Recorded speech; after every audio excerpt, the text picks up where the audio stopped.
Hi everyone, it's Chrissy Womble, and I'm jumping on here to talk to you about our month 9 of 12 months to clean living, where we are teaching you how to economically replace all the toxins in your home and also to do it in baby steps, so a little bit each month. So just as a refresher review, we are getting all of our information from this book, A Doctor's Guide to Essential Rewards by Dr. Oliver Wanker, MD. And this month is all about the great outdoors, which is kind of appropriate because right now with COVID going on, one of the things they're encouraging people to do is if they do meet around people, to meet outdoors, to get vitamin D, to be outside. So this is just a really timely, discussion. So it's going to be a little bit different today. One of the things that we are very upfront about is that we are honest about all the products. We tell you our complete and honest opinion. We also love to give you tips and tricks on things that maybe we have found works better. So I actually don't have the product I'm going to talk to you about, but I will show you the picture. It is the mineral sunscreen. Hopefully it's focusing on there. That's what it looks like, that little tube right there on the end. Or the mineral sunscreen lotion. So there are two types that you can get. There's a 10 SPF or SPF 50. And one of the things that we've learned about through the sunscreen is that the difference between 10 and 50 is really not that big of a difference. In fact, a lot of the experts believe that the higher the SPF, it gives you more of an false sense of security as far as your sunscreen. Dr. Winker has some statistics in here. He said SPF of 10 blocks 90% of your UVB radiation, whereas SPF 50 blocks 98%. So it's really only 8% difference in what it blocks between the 10 and the 50. So you can decide which is best for you.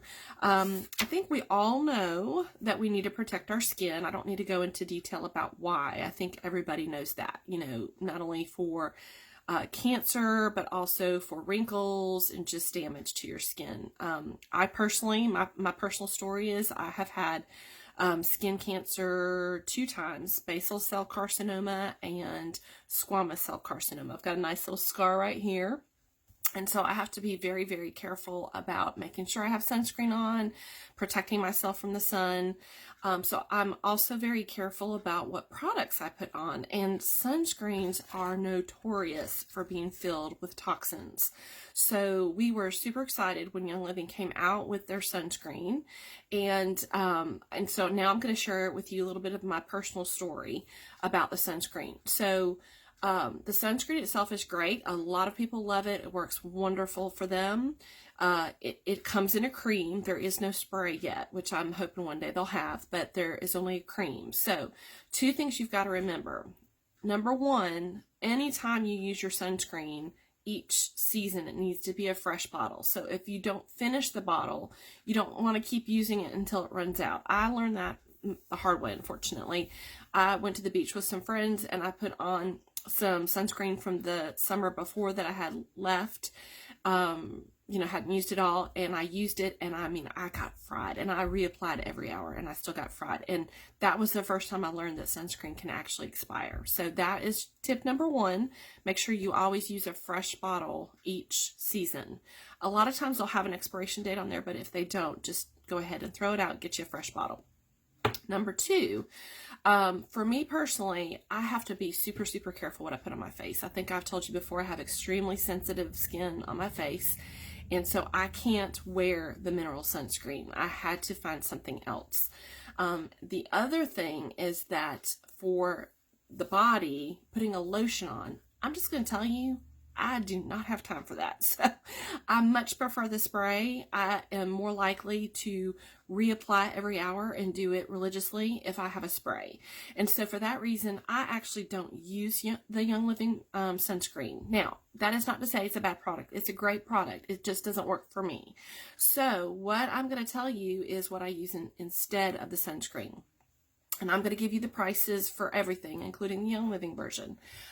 First of all, let me tell you, there is an app called Think Dirty. We may have mentioned it before, I'm not sure, but it's when you look in your app store, it's a black icon. It says Think Dirty in white.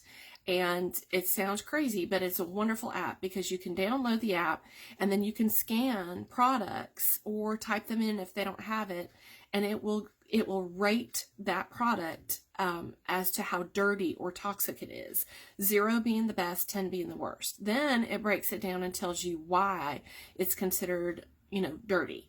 It'll tell you specific chemicals or toxins that are inside of that product, what those toxins are known to do, for example, causing tumors or being an endocrine disruptor, things like that. So whenever I use something that's not Young Living, because Young Living products are clean, I will always scan it on my Think Dirty app just to see what its score is. Okay, so the first product I want to tell you about that is the sunscreen I use is called Alba, and I use this particular one.